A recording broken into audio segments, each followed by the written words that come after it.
Annette Mumford is transitioning to retirement, and she says she hasn't been able to access her money because of an outage at her super fund. I find it very distressing, and I'm just gobsmacked that they have not even notified their customers. She's been a member of HESTA for decades.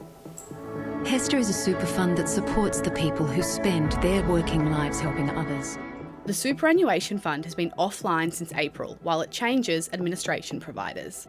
I was so distressed thinking, oh my gosh, because there's no time for planning because it had already closed down without me knowing in advance.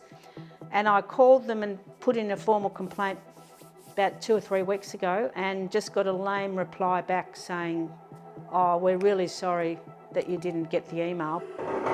Jane is also a member of HESTA. A recent injury means she can't work and is on the verge of losing her home.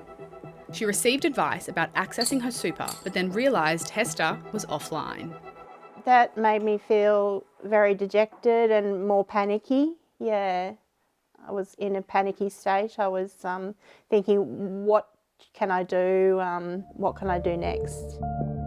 HESTA says it notified customers back in February about the planned outage, sending nearly 1 million members an email, as well as 87,000 letters. A spokesperson said, where emails bounced, we followed up by sending the significant event notice via post. Some super funds just don't have up-to-date contact details. They should be making the effort to call people and let them know that they're going to be subject to this period of time where they won't be able to access their money and what they can do to mitigate against any harm that might cause. The director of Super Consumers Australia says the situation isn't good enough.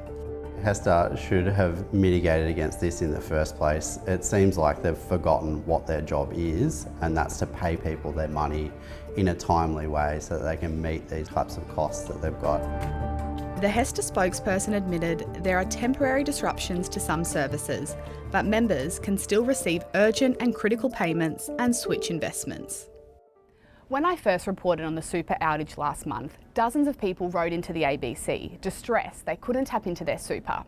When I spoke to HESTA, the super fund insisted that I provide the names and contact details for these individuals, so the super fund can escalate the claims.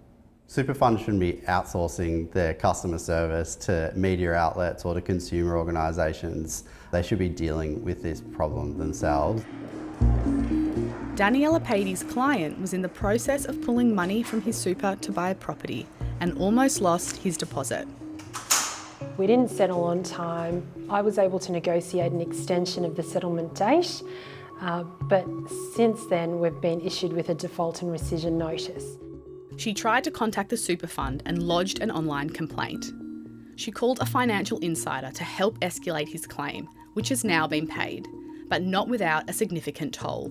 Because of this upgrade, he's been caught out and he's now having to deal with the emotional and financial burden. A burden many HESTA members are still facing. The super fund system comes back online on the 2nd of June.